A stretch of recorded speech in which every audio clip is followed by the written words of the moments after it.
Dear student, Assalamu alaikum. I am Shahid Hussain and today we are going to start our lecture number 3 about algorithm and its comparison. The focus of this lecture is to compare the more than one algorithm which are solving the same problems. But before starting this lecture, I would like to recap of our lecture number 2.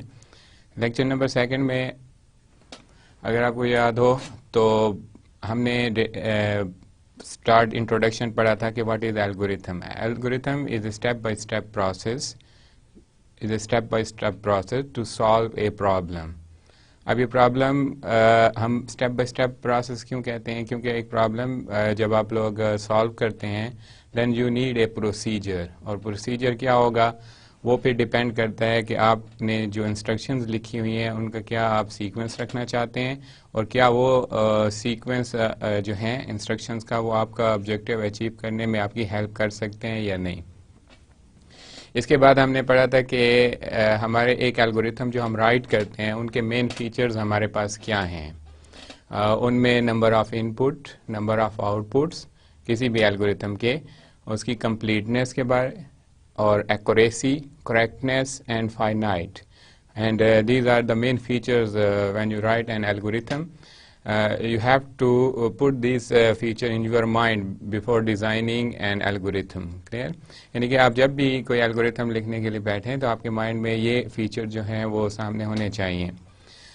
उसके बाद फिर हमने compare किया था कि what is an algorithm और pseudo code and pseudo code. Pseudo code है ये हमारे पास एक शॉर्टेस्ट फॉर्म है जो एक्सपर्ट पर्सन यूज़ करते हैं, और आप लोग ये भी कह सकते हैं कि it is an intermediate form between high abstractions and to specifics description of any problem. ये हम आज के लेक्चर में शो कर देंगे कि कैसे हम सूडो कोड को जो है एक मिडल या इंटरमीडिएट सोल्यूशन दे रहे हैं किसी भी प्रॉब्लम को सॉल्व करने के लिए. उसके बाद फिर हमने एल्गोरिथम जो है बेसिकली एक हमने उसका कंपैरिजन आपको दिया था एल्गोरिथम और इसका सूडो कोड का. एल्गोरिथम जो है इट इज़ प्लेटफॉर्म इंडिपेंडेंट होते हैं. प्लेटफॉर्म इंडिपेंडेंट का मतलब ये है कि अगर आप लोगों ने एल्गोरिथम नोटेशन या सूडो कोड लिखा जो किसी लैंग्वेज पे डिपेंड नहीं कर रहे होते, स्पेसिफिकली किसी लैंग्वेज के सिंटैक्स को फुली फॉलो नहीं कर रहे होते, जैसे एल्गोरिथम तो अपनी नोटेशंस को यूज़ करता है, सूडो कोड जो है वो आपको शॉर्टली जो है सी लैंग्वेज हो या जो भी लैंग्वेज जिसके अंदर आप लोग एल्गो या सूडो कोड लिखना चाहते हैं तो उसके कुछ सिंटैक्स को आप लोग फॉलो करते हैं. हम ये नहीं कह सकते जैसे आप लोग सी लैंग्वेज में कोई प्रोग्राम बनाते हैं तो आप फुली उसी के सिंटैक्स को फॉलो करते हैं. अब यहाँ पे जो सूडो कोड राइट किया जाएगा उसमें हम कुछ सिंटैक्स तो लैंग्वेज के फॉलो करेंगे, लेकिन मोस्टली जो आप ये कह सकते हैं जैसे आप लोग सी लैंग्वेज का प्रोग्राम लिखते थे या जावा का प्रोग्राम आप लोग लिखते हो तो उसमें आप जिस तरह फुल मेन मेथड और देन कर्ली ब्रेसेस का यूज़, देन आप एक स्पेसिफिक सिंटैक्स जो होता है आपकी किसी भी स्टेटमेंट का वो आप फॉलो करते थे. लेकिन यहाँ पे जितने भी हम सूडो कोड लिखेंगे वो स्ट्रिक्टली जो है वो आपके किसी भी लैंग्वेज के फुली जो है सिंटैक्स को फॉलो नहीं करेंगे, लेकिन नोटेशंस उसी की होंगी उसी लैंग्वेज की जिस लैंग्वेज को हम अपने सूडो कोड राइट करने के लिए जो है वो लिख रहे होंगे. ये तो था हमारे प्रीवियस लेक्चर 2 का एक रिकैप. आज हम स्टार्ट करेंगे कि हम एल्गोरिथम जो है एक से ज़्यादा एल्गोरिथम हम कैसे राइट करेंगे, फिर हम उनको कंपेयर कैसे करेंगे. प्रॉब्लम हमारे पास एक होगा लेकिन उसके हमने एक से ज़्यादा एल्गोरिथम राइट करने हैं और कौन से फीचर्स हैं जिसकी बेस पे हम कंपेयर करेंगे. ये हमारे आज के लेक्चर का जो है मेन वो होगा ऑब्जेक्टिव जो हमने अचीव करना है. सबसे पहले कि एल्गोरिथम को एक्सप्रेस कैसे करना चाहिए. फॉर एग्जांपल जैसे आप लोगों को आप इस स्लाइड पे देख सकते हैं जो यहाँ पे आपको 3 फीचर्स नज़र आ रहे हैं. English descriptions at the top, pseudocode second one, and third one is high level programming language. अब अगर आप जैसे कि आप सी लैंग्वेज पढ़ चुके हैं, सी लैंग्वेज का अगर आप लोग कोई प्रोग्राम लिखते हैं तो वो प्रोग्राम जो है वो स्ट्रिक्टली फॉलो कर रहा होता है all syntax of that language. Clear? For example आप मेन कैसे लिखेंगे, आप इफ स्टेटमेंट कैसे लिखेंगे, अगर आप इफ स्टेटमेंट को उसके सिंटैक्स के अगेंस्ट लिखेंगे तो देन कंपाइलर उसको क्या ट्रीट करेगा, so it will be specific. अगर हम कोई भी सूडोकोड या एल्गोरिथम जो है वो हाई लेवल लैंग्वेज इसमें डिस्क्राइब करते हैं तो उसकी प्रिसीजन तो ज़्यादा होती है, लेकिन उसकी एक्सप्रेस जो वो एल्गोरिथम एक्सप्रेस होगा वो इतना हाई नहीं होगा, वो लो होगा। और ये आप लोगों को इन दो एरो से, एक आप देखें राइट साइड पे आपको एरो नज़र आ रही है। फॉर एग्जांपल अगर आप इंग्लिश डिस्क्रिप्शन देते हैं तो इंग्लिश डिस्क्रिप्शन प्रिसाइज नहीं होती। फॉर एग्जांपल जैसे मैं आपको एक क्यूरी देता हूँ, write a C language program to read an array of 5 elements and then find the product of these elements। Okay अब यहाँ पे तो क्यूरी जो मैंने डिफाइन की है इसकी तो कुछ स्पेसिफिक मीनिंग बन रहे हैं, लेकिन अगर आपके पास एक इन द फॉर्म ऑफ पैराग्राफ अगर एक प्रॉब्लम डिफाइन किया जाए और आप उसको रीड करना शुरू करें तो उसकी प्रिसीजन जो है इतनी हाई नहीं होगी। लेकिन अगर आप लोगों को उसी प्रॉब्लम का एक प्रोग्राम लिखा हुआ नज़र आ जाए जो उस कंपाइलर में या आप जो भी आप लैंग्वेज यूज़ करें उसके कंपाइलर में आपको लिखा हुआ नज़र आ जाए तो आप लोग इजीली कह सकते हैं कि ये प्रोग्राम प्रीसाइज है, क्योंकि कंपाइलर इसको फुली अंडरस्टैंड कर रहा है और इसके हर इंस्ट्रक्शन का अपना मीनिंग है।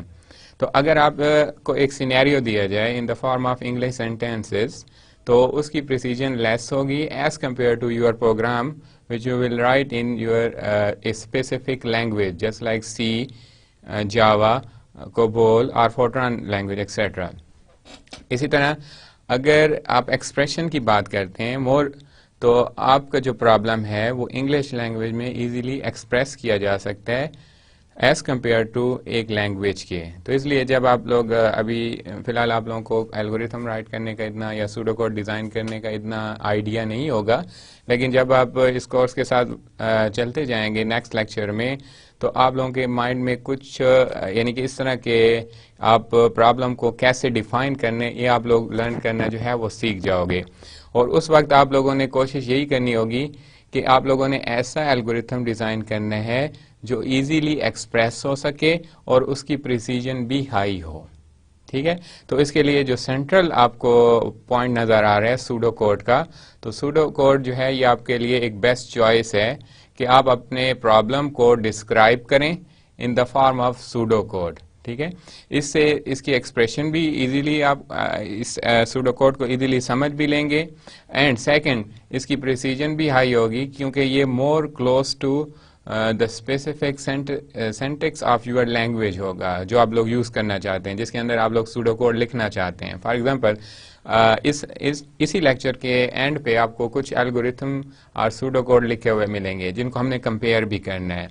तो जब आप उन सूडो कोड को जब आप पढ़ेंगे तो आपके माइंड में यही आएगा कि ये तो सिंटैक्स जो हैं इसके सिंटैक्स जो है वो सी लैंग्वेज के सिंटैक्स से मैप कर रहे हैं। क्लियर, और प्लस वो इस फॉर्म में लिखे होंगे कि आप उसको इजीली रीड भी कर सकते हैं, उसकी एक्सप्रेशन आसान होगी। तो इसलिए ना हम इंग्लिश सेंटेंस की तरफ जाते हैं जिसकी एक्सप्रेशन तो आसान होती है लेकिन उसकी प्रिसीजन जो है वो लो होती है, और ना ही हम हाई लैंग्वेज लेवल लैंग्वेज के स्पेसिफिकेशन की तरफ जाते हैं जिसकी प्रिसीजन तो हाई होती है लेकिन इजीली एक्सप्रेस नहीं हो सकता उसके थ्रू प्रॉब्लम। तो हमारा जो मेन फोकस रहेगा वो होगा पूरे कोर्स के अंदर वो सूडो कोड की डिज़ाइनिंग और फिर उसके एनालिसिस पे ही होगा। यानी कि हम एल्गोरिथम को भी इतना वो नहीं करेंगे, एल्गोरिथम नोटेशन को भी फॉलो नहीं करेंगे, और फॉलो इस सेंस में नहीं करेंगे फॉर एग्जांपल कि एल्गोरिथम का नेम तो आपके पास होगा बट उसके वो नोटेशन जैसे कमेंट्स हम बाज़ औक़ात इंक्लूड कर सकते हैं लेकिन उस फॉर्मेट में नहीं जिस फॉर्मेट में आप लोगों ने लास्ट 2 लेक्चर में एल्गोरिथम राइट करने के लिए वो देखे थे आपने। फॉर एग्जांपल जैसे introductory comment, curly braces enclose, और आपके कमेंट्स होते हैं वो ब्रैकेट्स में इंक्लोज किए जाते हैं। तो इस चीज़ से थोड़ा सा हमने वो करना होगा। तो हमारा मेन फोकस जो रहेगा वो सूडो कोड की राइटिंग पे होगा जो इंटरमीडिएट फॉर्म है आपकी हाईली इंग्लिश लाइक डिस्क्रिप्शन और हाई लेवल लैंग्वेज प्रोग्राम की डिस्क्रिप्शन के इंटरमीडिएट फॉर्म है। Clear, okay. अब हमारे पास जो नेक्स्ट जो आप इस स्लाइड पे टॉपिक दे रहे हैं वो है एनालिसिस ऑफ एल्गोरिथम। सबसे पहला क्वेश्चन ये है कि हम एल्गोरिथम को एनालाइज करते क्यों हैं। वो कौन से फैक्टर हैं जो हमारे माइंड में होने चाहिए बिफोर कंपैरिजन ऑफ एल्गोरिथम। तो एल्गोरिथम का एनालिसिस जो है वो उसके लिए 2 मेन पॉइंट्स हैं। हम अपने एल्गोरिथम की परफॉर्मेंस को एवेल्युएट करना चाहते हैं। फॉर एग्जांपल कि अब परफॉर्मेंस जो है ये आपके पास एक मैयर है, एक एफिशिएंसी यानी परफॉर्मेंस मैयर या एफिशिएंसी मैयर, कि आपका एल्गोरिथम जो आपने राइट किया है क्या वो आपको with in time, with in space आपको आपका ऑब्जेक्टिव अचीव कर रहा है या नहीं कर रहा। तो परफॉर्मेंस जो है it is indirect measure, it is not direct measures. Direct measures वो होते हैं जैसे आप लोग स्केल यूज़ करते हैं किसी एरिया का डिस्टेंस फाइंड करने के लिए, आप स्केल यूज़ करते हैं और आप कहते हैं कि ये इतने किलोमीटर है, इतने मीटर है, इतने फीट है, तो ये डायरेक्ट मैयर्स होते हैं। या आप लोग LOC फाइंड करते हैं, लाइन ऑफ कोड किसी प्रोग्राम का, आप लोग कहते हैं कि इस प्रोग्राम में 5 लाइन है, आप काउंट कर लेते हैं कि दीज आर 5 लाइन्स, तो LOC जो है ये भी डायरेक्ट मैयर्स है। लेकिन इसी तरह कुछ इनडायरेक्ट मैयर्स होते हैं एल्गोरिथम के लिए, उसमें एक कम्प्लेक्सिटी है कि आप कम्प्लेक्सिटी कैसे फाइंड करेंगे। इसी तरह आपके एल्गोरिथम की जो है परफॉर्मेंस है, एफिशिएंसी है, कि आप उसको कैसे मेजर करेंगे। तो इसके लिए फिर हम डिफरेंट मैट्रिसेस डिफाइन करते हैं जो हमारे किसी भी एल्गोरिथम के या सूडो कोड की परफॉर्मेंस को एवेलुएट करने में हमारी हेल्प करते हैं। सो परफॉर्मेंस और complexity of an algorithm can not be measured directly, हम इसको डायरेक्टली मेजर नहीं कर सकते। ओके तो पहला जो हमारा फैक्टर है कि हम एल्गोरिथम को एनालाइज क्यों करते हैं, वो हमारे पास है परफॉर्मेंस मेजर्स। क्लियर। सेकंड जो है फॉर एग्जांपल अगर आपके पास at the end of lecture आप लोग ये सीख जाओगे कि एक प्रॉब्लम के हम एक से ज़्यादा सूडो कोड को कैसे अटेम्प्ट कर सकते हैं। लेकिन यहाँ पे ये है कि अगर आप एक प्रॉब्लम को एनालाइज करना चाहते हो थ्रू और उसके डिफरेंट सूडो कोड लिखते हो, तो आप लोग ये कैसे वो करोगे कि कौन सा सूडो कोड या एल्गोरिथम जो है वो इस प्रॉब्लम को बेस्ट डिस्क्राइब कर रहा है। क्लियर। मैं रिपीट करता हूँ इस चीज़ को कि आप लोग जब एल्गोरिथम राइट करोगे, अगर आपके प्रॉब्लम का सिर्फ एक एल्गोरिथम है और उसका एक ही वे बन रहा है, इसके अलावा कोई और सूडो कोड या कोई और एल्गोरिथम नहीं बन सक रहा, तो इसका मतलब है फिर तो वही एक आपका एल्गोरिथम होगा जो आपके प्रॉब्लम को सॉल्व कर रहा है। बट इन केस अगर if you have more than one pseudo code for a specific problem, then you need to analyse all pseudo codes. Clear. अब वो सूडो कोड जो है वो आप लोग कंपेयर किस बेस पे करोगे, वो हम ऐसे ऐसे इस लेक्चर के एंड तक सीख जाएंगे कि अगर हमारे पास एक प्रॉब्लम के लिए एक से ज़्यादा सूडो कोड हो तो हम उनका एनालिसिस कैसे करेंगे। ओके एंड नेक्स्ट है हमारे पास एनालाइज व्हाट अबाउट देम। हम इनको किस बेस पे लिए, किसके लिए हम इसको एनालाइज करते हैं, किस चीज़ के लिए एनालाइज करते हैं। फॉर एग्जांपल फर्स्ट वन, हम रनिंग टाइम देखते हैं कि कौन सा जो एल्गोरिथम या सूडो कोड है वो फास्टली रन होगा according to microprocessor response time, यानी कि वो माइक्रो प्रोसेसर के ऊपर कितना जल्दी एग्जीक्यूट होगा उसके थ्रू। सेकंड है मेमोरी यूजेज है, यानी कि आपकी रैम या VM है या वर्चुअल मेमोरी जिसे आप कहते हैं या रैम है, ये कितनी कंज्यूम होगी। अगर आप इस एल्गोरिथम को एक मशीन के ऊपर रन करेंगे तो उसका कंजम्पशन क्या होगी, इसके लिए फिर हमें उसको एनालाइज करना पड़ता है। सोल्यूशन क्वालिटी क्या है, क्या आपको ये आपका ऑब्जेक्टिव अचीव करने में आपकी हेल्प कर रहा है या नहीं कर रहा, और वो हमें कैसे पता चलेगा जब हम परफॉर्मेंस मेजर करेंगे। तो अगर वो हमें अपने उसी जो हम हमारे टारगेट है माइंड में कि इस एल्गोरिथम से हमें ये परफॉर्मेंस अचीव होनी चाहिए या ये एल्गोरिथम जो है ये परफॉर्मेंस अचीव कर सकता है, तो फिर हमारा वही क्वालिटी लेवल होगा। इसका मतलब है हम सोल्यूशन क्वालिटी उस वक्त अचीव कर सकते हैं जब हमारा एल्गोरिथम जो है वो हमें उसी तरह की परफॉर्मेंस दे दे जो हमने माइंड में सेट की हुई होती है। उसके बाद ये होता है कि एक सेकंड फैक्टर है कि हम किसी भी एल्गोरिथम के डिफरेंट केसेस सॉल्व करते हैं। फॉर एग्जांपल जैसे आप लोगों ने सी लैंग्वेज में एरे में से एक एलिमेंट को सर्च करने का प्रोग्राम बनाया होगा। अब आपको पता है कि एरे में आपके पास जो एलिमेंट्स होते हैं वो होमोजीनियस एलिमेंट होते हैं और वो कंसेक्टिवली स्टोर होते हैं, इन सीक्वेंस स्टोर होते हैं। क्लियर। अब अगर आप लोग एक एलिमेंट उस एरे में से सर्च करना चाहते हो तो आपके पास 2 पॉसिबिलिटीज मेन है। वैसे तो 3 पॉसिबिलिटीज हैं, लेकिन 2 मेन पॉसिबिलिटीज ये हैं कि अगर इस एलिमेंट को आप लोग सर्च कर रहे हैं, वो हो सकता है वो at the start of array पड़ा हो, यानी एरे के स्टार्ट पे ही वो एलिमेंट आपको मिल जाए। तो इसका मतलब ये हुआ कि ये उसके लिए बेस्ट केस हो जाएगा।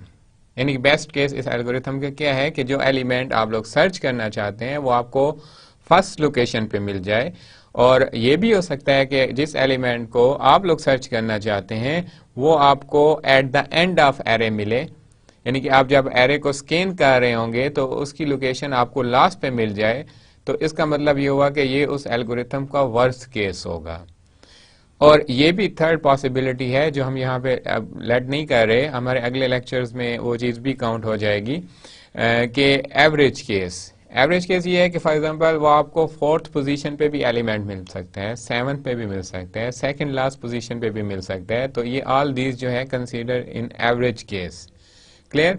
तो हमारे पास एनालिसिस के दौरान एल्गोरिथम के ये 3-4 फैक्टर जो हमने डिस्कस किए हैं, जैसे रनिंग टाइम है, मेमोरी यूजेज है, आपकी क्वालिटी लेवल एल्गोरिथम का क्या है, वो अचीव कैसे करेंगे और किस बेस पे हम डिसाइड करेंगे कि ये क्वालिटी सोल्यूशन है या नहीं है। और उसके बाद जो है नेक्स्ट उसके केसेस हैं, टाइप्स हैं कि वो हमें एल्गोरिथम जो है वो कब वर्स्ट केस में रिस्पांस करेगा, कब उसके लिए बेस्ट सिनेरियो होगा और कौन सा उसके लिए एवरेज सिनेरियो होगा वर्किंग का। क्लियर?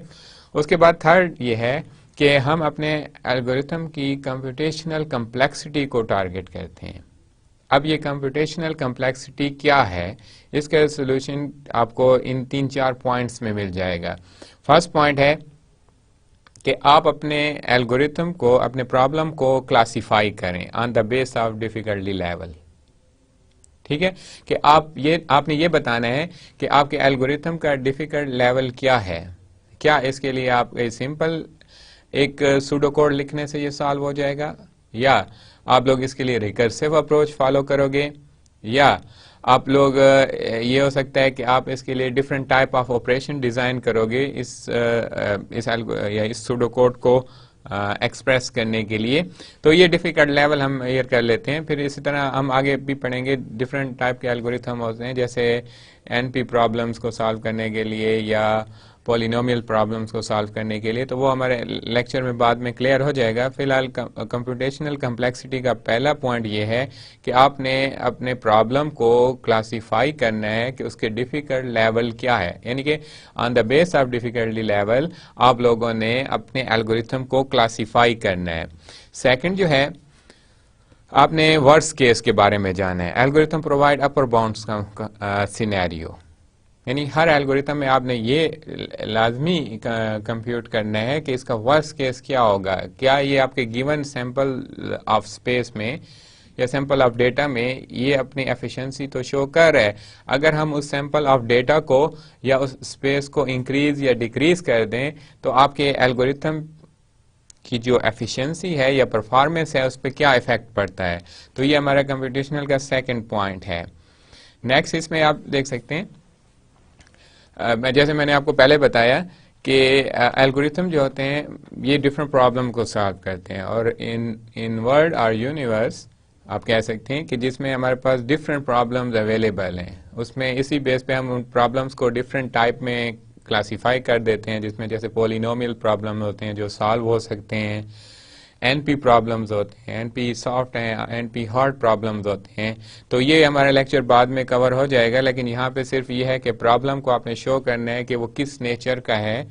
वो आपका पॉलिनोमियल प्रॉब्लम है, हार्ड प्रॉब्लम है, यानी कि जो सॉल्व नहीं हो सकता। एक सिंपल सैंपल ऑफ डेटा के लिए तो वो सॉल्व हो सकता है, लेकिन अगर सैंपल ऑफ डेटा इंक्रीज होता है या आपके पास जो है स्पेस इंक्रीज डिक्रीज होती है तो उस पर क्या इफेक्ट पड़ता है और उसमें वो अपनी एफिशिएंसी शो नहीं कर पा रहा।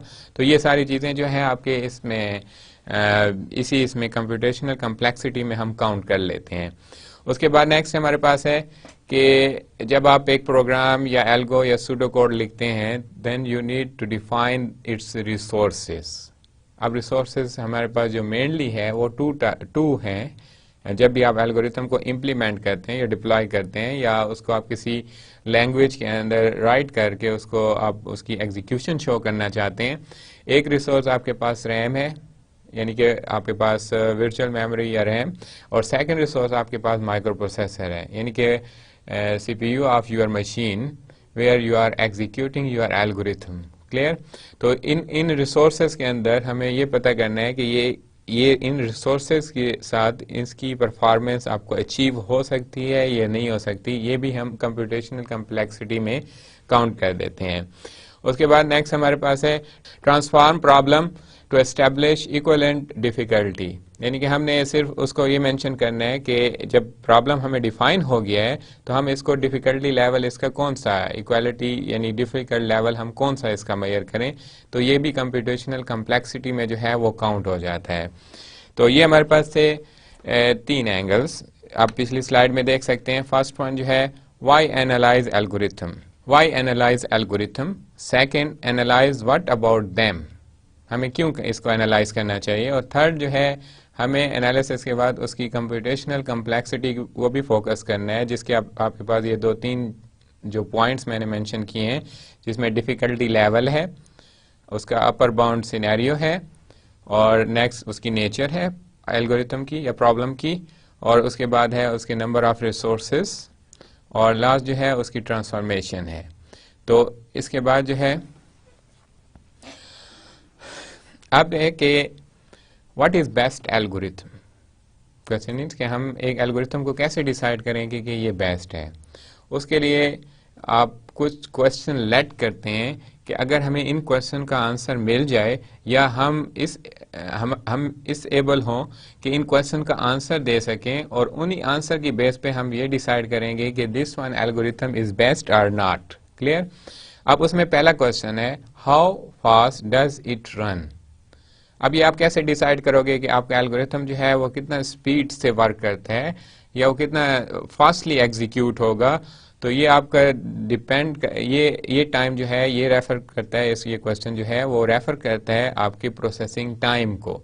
यानी कि ये ना हो कि आपका एक एल्गोरिथम जो है प्रोसेस में गया और वो इनफाइनाइट टाइम के लिए उसकी एग्जीक्यूशन कंटिन्यू रही, तो फिर आप कैसे इसकी मेजर कर सकते हो कि इसकी परफॉर्मेंस हाई है। वो तो इनफाइनाइट लूप के अंदर यानी कि डेडलॉक या हार्ड सिचुएशन में चला गया है। और सेकंड क्वेश्चन जो है how completed is the algorithm. Complicated, sorry इसको रिपीट कर रहा हूं, how complicated is the algorithm. अब आपका एल्गोरिथम जो है वो कितना कॉम्प्लिकेटेड है। ठीक है, इसमें 2 फैक्टर हैं, एक टाइम कम्प्लेक्सिटी है और एक स्पेस कम्प्लेक्सिटी है। और हमारा जो 4th लेक्चर है वो इसी चीज़ के बारे में होगा कि हमने डिस्कस करना है टाइम और स्पेस कम्प्लेक्सिटी, और इसको हम कैलकुलेट कैसे करेंगे। ये हमारे 4th लेक्चर में जो है ये चीज़ कवर हो जाएगी। थर्ड फैक्टर जो है, थर्ड क्वेश्चन वो है कि आपका एल्गोरिथम जो है वो किस लेवल तक डॉक्यूमेंटेड है। अब डॉक्यूमेंटेशन का मतलब ये है कि क्या वो आपके प्रॉब्लम को क्लियरली यानी कि इन कंप्लीट फॉर्म डिस्क्राइब कर रहे हैं या नहीं कर रहा। ओके, तो ये चीज़ है कि आपके अगर प्रॉब्लम आपके ऑब्जेक्टिव्स को या आपका एल्गोरिथम जो है वो अगर आपके प्रॉब्लम या आपके ऑब्जेक्टिव को कंप्लीटली ओवरकम कर रहा है तो आप कह सकते हैं कि आपका एल्गोरिथम जो है वो वेल डॉक्यूमेंटेड है। बाज़ औक़ात ऐसा होता है कि अगर आपको प्रॉब्लम तो क्लियर होता है, लेकिन जब आप उसके लिए सूडो कोड राइट करते हैं तो उसमें कुछ इंफॉर्मेशन आप लोगों से मिस हो जाती है। फॉर एग्जाम्पल सूडो कोड आप सही राइट नहीं करते, तो आप फिर कैसे डिसाइड कर सकते हो कि ये सूडो कोड जो है वो आपके प्रॉब्लम को कम्प्लीटली ओवरकम करेगा, या आप ये कह सकते हो कि वो आपके ऑब्जेक्टिव को कम्प्लीटली अचीव करने में आपकी हेल्प करेगा। तो फिर हम यही कहेंगे कि वो एल्गोरिथम या सूडो कोड जो है वो वेल डॉक्यूमेंटेड नहीं है।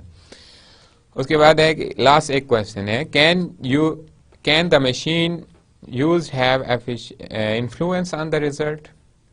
यानी कि लास्ट क्वेश्चन जो हमारे पास है वो इन्फ्लुएंस के साथ है कि अगर हम एक एल्गोरिथम राइट भी कर लेते हैं तो क्या उसकी एग्जीक्यूशन पे मशीन का भी कोई रिलेशन है या नहीं, या इम्पैक्ट आप समझ लें कि फॉर एग्जांपल आपने एक एल्गोरिथम राइट किया, अब आप उसको डिप्लॉय करते हैं तो क्या मशीन फास्ट होनी चाहिए, स्लो होनी चाहिए, या किस इस पे होनी चाहिए, प्रोसेसिंग स्पीड उसकी क्या होनी चाहिए, यानी माइक्रो प्रोसेसर की प्रोसेसिंग स्पीड क्या हो कि वो आपका एल्गोरिथम जो है वो अपनी परफॉर्मेंस को ऑप्टिमाइज फॉर्म में शो कर सके। तो इसका आंसर यस है कि मशीन की स्पीड भी जो है वो भी आपके रिजल्ट पे जो है इन्फ्लुएंस करती है। ठीक है, अब लास्ट आप पॉइंट लिख लें, some good algorithm can not perform well on slow machine.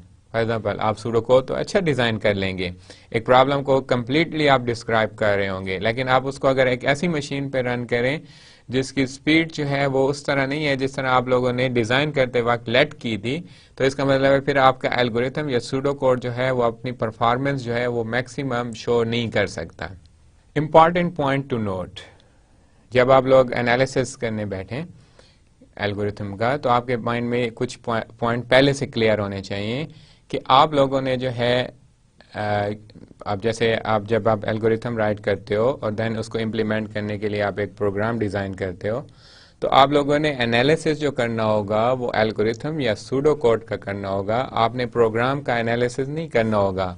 उसकी रीज़न है क्योंकि जब आप प्रोग्राम लिखते हैं, आप प्रोग्राम राइट करते हैं, तो वो डिपेंड करता है आपके ऑपरेटिंग सिस्टम पे, कंपाइलर पे या मशीन लैंग्वेज पे। ठीक है, तो इसका मतलब ये हुआ कि हम प्रोग्राम को एनालाइज नहीं करेंगे, हम एक्चुअली एल्गोरिथम को एनालाइज करेंगे जो हम राइट करेंगे। बिफोर डिप्लॉयमेंट, बिफोर इम्प्लीमेंटेशन हम अपने एल्गोरिथम को जो है वो एनालाइज करेंगे। एक ये पॉइंट आप लोगों ने माइंड में रखना है। सेकंड पॉइंट ये है कि performance of algorithm should be measured before its implementation program in any language. Same case है जो मैं अभी आपको डिस्कस करके बता चुका हूँ। Algorithm should be check on different machines. अब ये नहीं है कि आप एक एल्गोरिथम को एक मशीन पे रन कर दिया और वो आपको परफॉर्मेंस आपके टारगेट यानी कि आपके जो माइंड में परफॉर्मेंस उसकी थी आपको रिट्रीव होने की, वो आपको गेन नहीं हो सकी, तो आप ये कहें कि एल्गोरिथम या ये जो है अपना आप इसको क्वालिटी का आप ना कहें, ये गलत है। आप अपने ही एल्गोरिथम को डिफरेंट मशीन आप लोग चेक करें ताकि आप उसके परफॉर्मेंस लेवल को या उसके परफॉर्मेंस मेजर को इजीली कंपेयर कर सकें। क्लियर? ओके, हम फर्स्ट एक एग्जांपल लेते हैं। अब इस एग्जांपल के जो सोल्यूशन है वो ये होगा कि हमने इसके लिए सी लैंग्वेज के सिंटैक्स को यूज़ करते हुए 4 सूडो कोड्स लिखने हैं, यानी 4 एल्गोरिथम हमने लिखने हैं। फिर हमने ये करना है कि उन एल्गोरिथम को कंपेयर करना है। कुछ फैक्ट्स हम ले रहे हैं, यहाँ पे कुछ फैक्टर ले रहे हैं। अब ये माइनर फैक्टर हैं, जब आप आगे एल्गोरिथम एनालिसिस और उसके डिज़ाइन करना शुरू करेंगे, यानी एल्गोरिथम को डिज़ाइन करेंगे देन एनालाइज करेंगे, तो ये माइनर हम जो कंपैरिजन है या पॉइंट्स जो आप जो समझ रहे हैं फैक्ट्स, हम इनको काउंट बहुत कम करेंगे। लेकिन यहीं से हमारा स्टार्ट होगा कि आपके माइंड में अगर एक सिंपल सा भी प्रोग्राम लिखा हो और उसके 2-3 ऑप्शन आपके पास अवेलेबल हो, तो आपका माइंड में फौरन उसका कंपैरेटिव रिजल्ट आ जाना चाहिए कि कौन सा प्रोग्राम बेस्ट है या कौन सा एल्गो जो है वो बेस्ट है और कौन सा एल्गो जो है वो बेस्ट नहीं है। तो ये बेसिक स्टेप है आपका कि आप एक प्रॉब्लम आपको दिया जाए और आप उसके लिए 2-3 सूडो कोड लिख देते हैं, तो आप खुद उसको एनालाइज करें कि कौन सा सूडो कोड जो है वो बेस्ट कंसीडर होगा और किस सिनेरियो में वो बेस्ट कंसीडर होगा। यानी कि आपने उसकी नेचर भी देखनी है कि कौन से आप उसके वो फैक्टर्स भी हाईलाइट करोगे कि जिसकी बेस पे आप उसको बेस्ट कहोगे।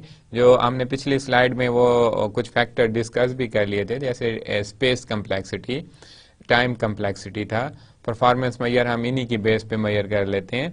तो अब आप देखें इसमें ये हमारा सूडो कोड 1 है, यानी प्रॉब्लम क्या था आप पिछली स्लाइड में देख सकते हैं। प्रॉब्लम आपका यही है कि आप लोगों ने 2 नंबर्स को रीड करना है, 2 नंबर्स को, और उनका सम फाइंड करना है। हालांकि ये प्रोग्राम आप लोग सी लैंग्वेज में भी बना चुके होंगे और आप लोगों को इसका आइडिया भी होगा, इसलिए मैंने यहाँ पे कंपैरिजन के लिए ये सिंपल सी एग्जांपल ली है ताकि आपको कुछ माइंड में इसकी कंपैरेटिव एनालिसिस का एक कुछ वो आ जाए, पॉइंट्स आ जाएं जो आपके माइंड में हाईलाइट हो जाएंगे, तो इजीली फिर आप फर्दर एल्गोरिथम या सूडो कोड को भी एनालाइज करना इसी बेस पे स्टार्ट कर देंगे। क्लियर? ये फर्स्ट सूडो कोड है। फर्स्ट सूडो कोड में अगर आप देखें तो आपने 3 वेरिएबल डिक्लेयर किए फर्स्ट लाइन पे, उनमें से सेकंड और थर्ड लाइन जो है ये आपके वेरिएबल ए और बी को वैल्यू इनिशियलाइज कर रही है, यानी ए को हम वैल्यू दे रहे हैं 2, बी को वैल्यू दे रहे हैं हम 3, और नेक्स्ट फोर्थ लाइन पे आप लोग इन दोनों वैल्यू को ऐड करके रिजल्ट जो है वो वेरिएबल सी में आप प्लेस कर रहे हैं, और फाइनल आपकी लाइन है फिफ्थ लाइन जिसमें आप लोग सी की वैल्यू को प्रिंट कर रहे हैं। अब यहाँ पे कुछ फैक्ट्स मैंने मेंशन किए हैं जो आपको इस स्लाइड के राइट साइड पे आपको नजर आ रहे होंगे। इसमें पहला फैक्ट है कि नंबर ऑफ वेरिएबल्स, इस सूडो कोड में हमने 3 वेरिएबल यूज किए हैं, और आप लोग ये भी नोट कर सकते हैं कि पैरेंथेसिस में मैंने उसका साइज 6 बाइट रखा हुआ है। 6 बाइट इसलिए रखा है कि सी लैंग्वेज की नोटेशन में आपके एक इंटीजर वेरिएबल 2 बाइट कंज्यूम करता है, 2 बाइट मेमोरी कंज्यूम करता है। तो इसका मतलब हुआ कि अगर 3 वेरिएबल्स हैं तो आपको 6 बाइट स्पेस चाहिए इस सूडो कोड को रन करने के लिए। क्लियर? उसके बाद 3 असाइनमेंट प्रोसेस हैं। असाइनमेंट प्रोसेस एक यहाँ पे हो रहा है सेकेंड लाइन पे कि 2 असाइन किया जा रहा है ए को, 3 असाइन किया जा रहा है बी को, और ए प्लस बी यानी कि इन दोनों को सम करके 2 + 3 और ये जो 5 बनेगा 5 असाइन किया जा रहा है सी को। तो 3 टाइम इसकी असाइनमेंट हो रही है। क्लियर? 1 कैलकुलेशन हो रही है, और वो कैलकुलेशन आपकी क्या है? अरिथमेटिक कैलकुलेशन है जो आप लोग ए प्लस बी कह रहे हैं। तो ये जो असाइनमेंट का काम और कैलकुलेशन का काम है, इट इज रिस्पॉन्सिबिलिटी और it is a role of your CPU, यानी माइक्रो प्रोसेसर का ये रोल है कि वो वैल्यूज वेरिएबल को असाइन करे, और आपकी जो प्रोसेसिंग है, कैलकुलेशन है, वो भी वही सीपीयू जो है वो परफॉर्म करे। तो इसका मतलब हुआ कि ये दोनों काम टास्क 2, फैक्ट 2 और फैक्ट 3 ये दोनों सीपीयू डिपेंडेंट हैं, सीपीयू इनको परफॉर्म करेगा। फाइनली एक आउटपुट स्टेटमेंट हमने यूज की है सी लैंग्वेज के सिंटैक्स के मुताबिक, 1 आउटपुट स्टेटमेंट, और वो है प्रिंट एफ स्टेटमेंट।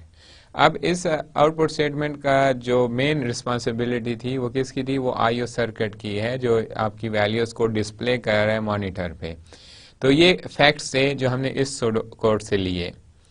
अब एक सेकंड सूडो कोड हम देखते हैं। प्रॉब्लम वही है कि हमने 2 नंबर को रीड किया और उनका हमने सम फाइंड किया, एंड देन उसका आउटपुट जो है वो हमने प्रिंट किया।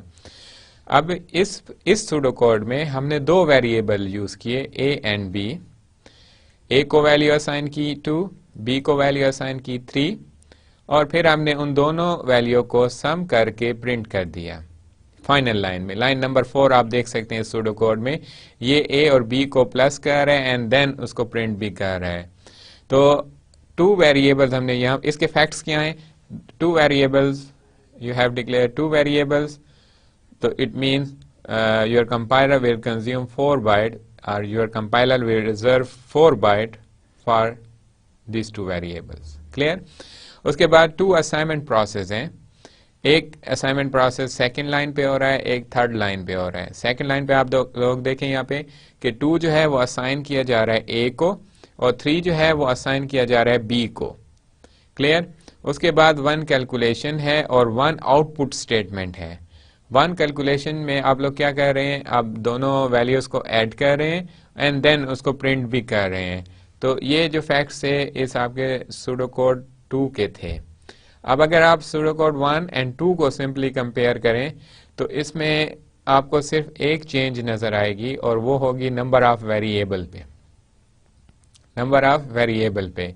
बाकी इसमें दोनों सूडो कोड में कोई फैक्टर जो है वो इस तरह डिफरेंशिएट हम नहीं कर सकते जिसकी बेस पे इन दोनों सूडो कोड को हम डिफरेंशिएट करें। कोई और ऐसा फैक्टर नहीं है, सिवाय कि आपके पास फर्स्ट सूडो कोड में 3 वेरिएबल हैं और सेकंड सूडो कोड में आप लोगों ने 2 वेरिएबल को यूज किया है। अब हम आ जाते हैं इसके सूडो कोड नंबर 3 पे। प्रॉब्लम फिर वही सेम है कि आप लोगों ने 2 नंबर को रीड किया, सम किया and then printed sum. Clear? उनको फिर सम, उसी सम को प्रिंट कर दिया। अब इसके फर्स्ट लाइन पे देखें, फिर आपके पास 3 वेरिएबल हैं। अब यहाँ पे आप लोगों ने वेरिएबल को इनिशियलाइज नहीं किया, यानी कि जैसे आप इस स्लाइड में देखें सूडोकोड 2 में यहाँ पर आप ए और बी को इनिशियलाइज कर रहे हैं, लेकिन सूडोकोड 3 में हम उसको आईओ सर्किट यूज करके यानी कि इनपुट स्टेटमेंट को यूज करके उनकी वैल्यूज को रीड कर रहे हैं। ठीक है, हम डायरेक्टली असाइन नहीं कर रहे जैसे सूडोकोड 2 में और हमने 1 में किया कि ए को भी इनिशियलाइज कर दिया और बी को भी इनिशियलाइज कर दिया। एल्गोरिथम जो सूडोकोड 3 है इसमें हमने उनको रीड किया है through input statement of C language. Third line पे फिर हमने कैलकुलेशन की, दोनों वैल्यू को ऐड किया और फिर उसको असाइन कर दिया वेरिएबल सी को, और फाइनल जो लाइन है इसमें हमने फिर इनकी वैल्यूज को जो है वो प्रिंट कर दिया। अब इसके अगर आप फैक्ट्स देखें तो पहला जो फैक्ट है नंबर ऑफ वेरिएबल, ये फैक्ट उसी तरह है जिस तरह आपके पास सूडोकोड 1 का है, उसमें भी 3 वेरिएबल थे, इसमें भी 3 वेरिएबल हैं। क्लियर? इसमें एक इनपुट स्टेटमेंट है और सूडोकोड 1 में नहीं थी, 2 में भी नहीं थी। क्लियर? उसके बाद थर्ड है 1 असाइनमेंट है। हालांकि अगर आप पिछले इसमें देखें तो आपको 2 असाइनमेंट सूडोकोड 2 में मिलेंगी और आपको 3 असाइनमेंट जो है वो सूडोकोड 1 में मिलेंगी। वो आप पिछले स्लाइड पे आप देख सकते हैं। इसमें आपको असाइनमेंट 2 मिल रही है, एक 2 जो है वो ए को असाइन किया जा रहा है और 3 जो है वो बी को असाइन किया जा रहा है। और इससे पिछली एग्जाम्पल में आपके पास 3 असाइनमेंट हो रही हैं।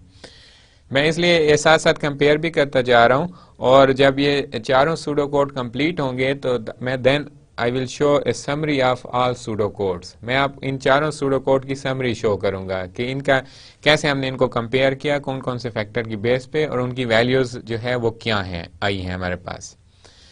अब हम थे सूडोकोड 3 पे। इसमें 1 असाइनमेंट हो गई, 1 कैलकुलेशन हो गई, और कैलकुलेशन आप सेपरेटली परफॉर्म कर रहे हो। This type of calculation is not part of your output statement. ये आपके आउटपुट स्टेटमेंट का पार्ट नहीं है, ये सेपरेट परफॉर्म हो रही है। यानी a प्लस बी और जो सम बनेगा वो आपकी वेरिएबल c को असाइन हो रहा है। Then you are going to print your result c को आप लोग प्रिंट कर रहे हो। क्लियर?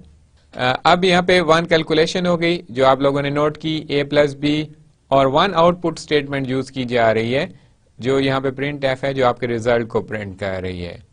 अब आप आ जाएं सूडोकोड 4 पे। सूडोकोड 4 में मैंने फिर 2 वेरिएबल डिफाइन किए, वेरिएबल ए एंड बी।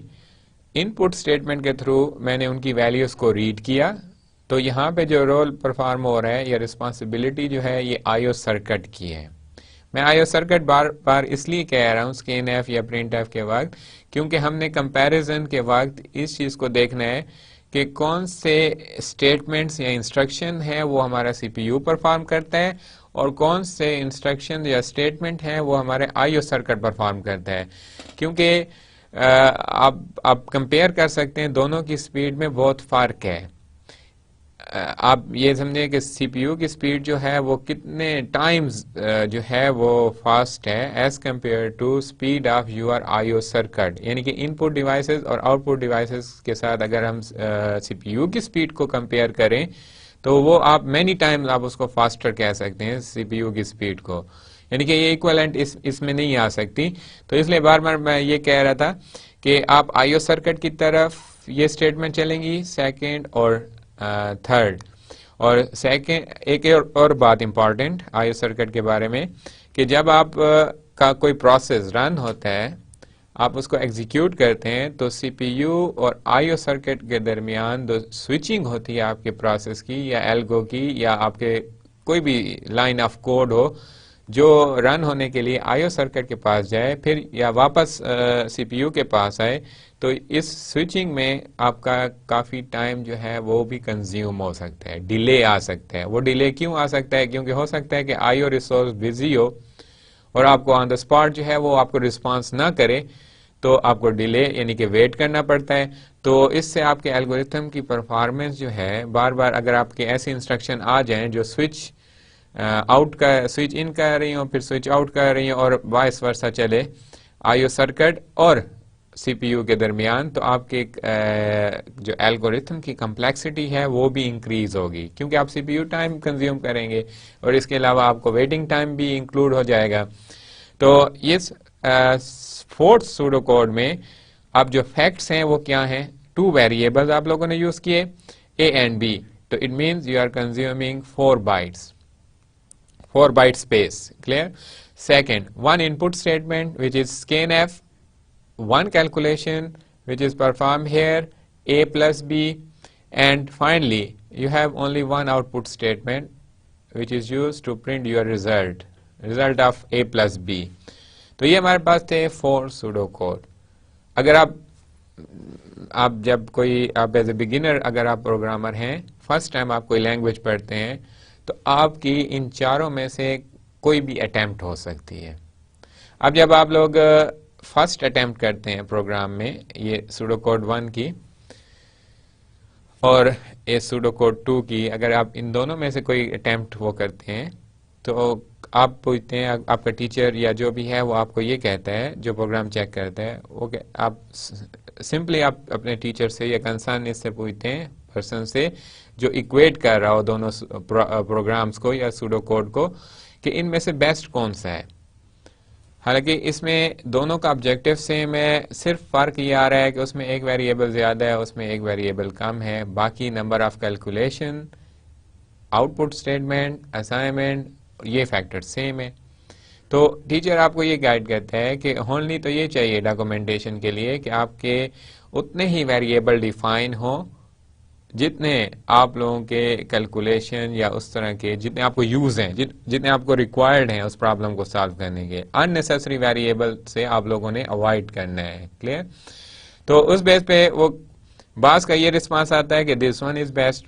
क्यों? क्योंकि ये डॉक्यूमेंटेशन की तरफ जा रहा है, ये कोड आपका वेल डॉक्यूमेंटेड है as compare to this one, क्योंकि इसका रिजल्ट आप लोग आउटपुट स्टेटमेंट के अंदर डिस्प्ले कर रहे हो. और बाज़ पर्सन का ये रिस्पांस होता है कि pseudo code 2 will be best because क्योंकि इसमें एक वेरिएबल कम हो चुका है और आप लोगों ने स्पेस कंज्यूम होने से बचा ली है.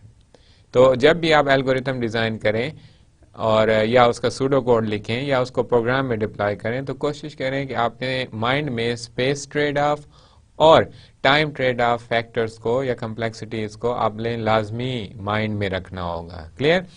ओके, जो हमने 4 सूडो कोड लिखे, इस स्लाइड में उन चारों का कंपैरिजन किया जा रहा है और ऑन द बेस ऑफ वो फैक्ट्स जो हमने हर सूडो कोड के साथ नोट कर लिए. जैसे अब सूडो कोड 4 को आप लोग देख लें, इसमें आपको फैक्ट्स नज़र आ रहे हैं राइट साइड पे, और इसी तरह आप लोगों के पास जो है इस समरी के अंदर पहला जो फैक्ट्स है जिसकी बेस पे हम कंपेयर कर रहे हैं चारों सूडो कोड को, वो है वेरिएबल्स.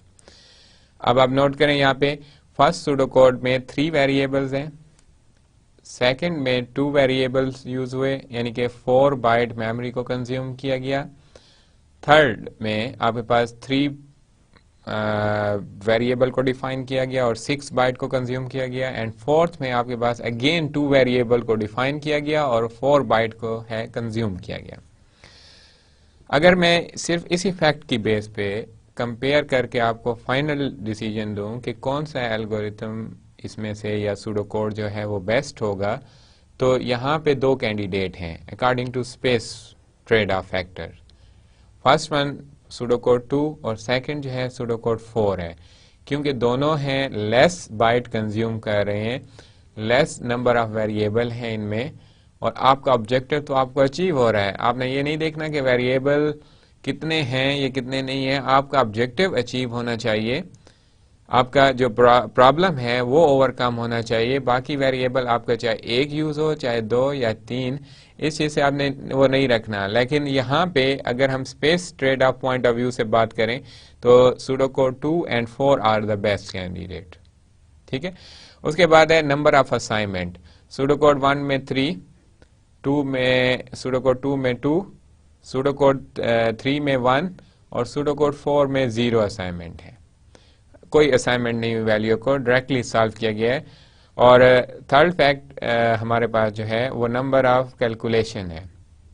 पहले में इन चारों में सूडो कोड में एक ही कैलकुलेशन हुई है, एक ही प्रोसेसिंग हुई है, वो है a प्लस बी की. फोर्थ जो आपका वो है फैक्ट जिसकी बेस पे आपने सूडो कोड को कंपेयर किया, वो है इनपुट स्टेटमेंट. आपके पास सूडो कोड 3 और 4 में एक एक इनपुट स्टेटमेंट है, और इससे पहले जो सूडो कोड 1 एंड 2 है इसके लिए इसमें कोई भी आपको जो है इनपुट स्टेटमेंट नज़र नहीं आई, यानी कि स्कैन-एफ हमने यूज़ नहीं किया। अब यहाँ पे हम स्टॉप करेंगे। स्टॉप इस सेंस में करेंगे कि इनपुट स्टेटमेंट जो है, जब आप किसी प्रोग्राम में इनपुट स्टेटमेंट लिखते हैं तो इट मीन्स आपका प्रोग्राम सीपीयू से आउट होगा कुछ टाइम के लिए, और जो आईओ सर्किट है वो आपका कोरेस्पॉन्डिंग स्टेटमेंट को रन करता है, चाहे वो इनपुट स्टेटमेंट है चाहे आउटपुट स्टेटमेंट है। जब उसकी एग्जीक्यूशन कंप्लीट होती है देन प्रोग्राम रीजॉइन अपना रनिंग प्रोसेस जो है उसको रीजॉइन कर लेते हैं, फिर प्रोग्राम रन होना शुरू हो जाए स्टार्ट में। तो जब आपका प्रोग्राम माइक्रो प्रोसेसर से बाहर आएगा, यानी कि आउट होगा आईओ सर्किट के लिए, हो सकता है आईओ सर्किट उस वक्त डिफरेंट अदर एक्टिविटीज में, यानी कि डिफरेंट अदर प्रोसेस को रन करने में बिजी हो, तो ये डिले आ जाएगा। क्लियर? तो इस लिहाज से, इस फैक्ट के लिहाज से आपका सूडो कोड 1 एंड 2 जो है वो बेस्ट कैंडिडेट है। क्लियर? यानी मैं आपको डिफरेंट फैक्ट्स बता रहा हूं कि कौन से फैक्ट की बेस पे आप किस सूडो कोड को या किस एल्गोरिथम को बेस्ट कह सकते हैं। उसके बाद फाइनल आपके पास जो फैक्ट है वो है आउटपुट स्टेटमेंट, और चारों में एक एक आउटपुट स्टेटमेंट है, और विदाउट आउटपुट स्टेटमेंट जो है आपका, जैसे हमने एल्गोरिथम के फीचर में पढ़ा था कि एक तो फाइनाइट स्टेप्स होने चाहिए, बट नंबर ऑफ आउटपुट भी एटलीस्ट 1 होना चाहिए। क्लियर? अगर आपका एक भी आउटपुट नहीं है तो what you want to print, what you want to display, यानी कि इसका मतलब है आपने ना कोई कैलकुलेशन किया है ना कुछ किया है और आपका कोई आउटपुट भी नहीं बन रहा, तो फिर आपके एल्गोरिथम का या सूडो कोड का ऑब्जेक्टिव जो है वो फेल हो जाता है। तो हमारे पास कम से कम एक आउटपुट होना चाहिए। तो इस बेस पे हम कंपेयर नहीं कर सकते आउटपुट स्टेटमेंट के कौन सा बेस्ट है। क्लियर? तो ये थे कुछ फैक्ट्स जिसके बेस पे हमने इन चारों को एनालाइज किया, यानी कंपेयर किया, और आगे जब हम नेक्स्ट लेक्चर में देखेंगे तो उसमें हमारे पास स्पेस और टाइम कम्प्लेक्सिटी के डिफरेंट एस्पेक्ट्स को हमने और भी वो करना है, सामने लाना है, और फिर डिफरेंट एल्गोरिथम को देखकर उसकी कम्प्लेक्सिटी लेवल को भी हमने फाइंड करना है। तो ये सारे फैक्टर जो हैं ये आगे हमारे नेक्स्ट लेक्चर में भी इंक्लूड हो जाएंगे। तो फिलहाल आप यहाँ पे जो है चारों सूडो कोड को कंपेयर करें इन फैक्ट्स की बेस पे। जब आपका ये जो कंप्लीट है समरी, जो आप इस समरी को देखते हुए हमने कुछ पॉइंट यहाँ पे डिस्कस किए हैं जो उस वक्त भी मैं आपको बता चुका हूँ जब हम टेबल की समरी को डिस्कस कर रहे थे। पहला पॉइंट ये है कि अगर हम सिर्फ स्पेस ट्रेड ऑफ फैक्टर को देखें तो हमारे पास 2 सूडो कोड जो है वो बेस्ट कंसीडर किए जा सकते हैं, pseudo code 2 and pseudo code 4। इसकी रीजन क्या है? इसकी रीजन ये है कि दोनों सूडो कोड में आप लोगों ने 2 वेरिएबल डिफाइन किए हुए हैं। It means you are consuming 4 bytes memory, आप 4 बाइट मेमोरी को कंज्यूम कर रहे हैं। और एल्गोरिथम सूडो कोड 1 और 3 में आप लोगों ने 3 वेरिएबल डिफाइन किए हैं, और इस 3 से आपके टोटल जो स्पेस कंज्यूम हो रही है वो 6 बाइट की है।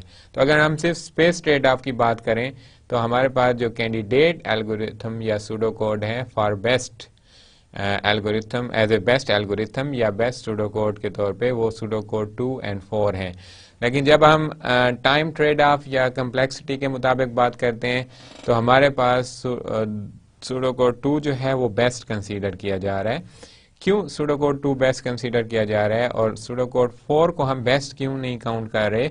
उसकी रीजन ये है कि आप लोगों ने सूडो कोड 4 में स्कैन-एफ स्टेटमेंट को यूज किया है, इनपुट स्टेटमेंट को, और इसका मतलब ये हुआ कि आपके पास एक एक्स्ट्रा स्टेटमेंट, इनपुट स्टेटमेंट है, जिससे आपका प्रोग्राम या सूडो कोड जो है वो माइक्रो प्रोसेसर की रनिंग से या इम्प्लीमेंटेशन या एग्जीक्यूशन से बाहर आएगा और आईओ सर्किट में जाकर एक अपने रिस्पांस का वेट करेगा।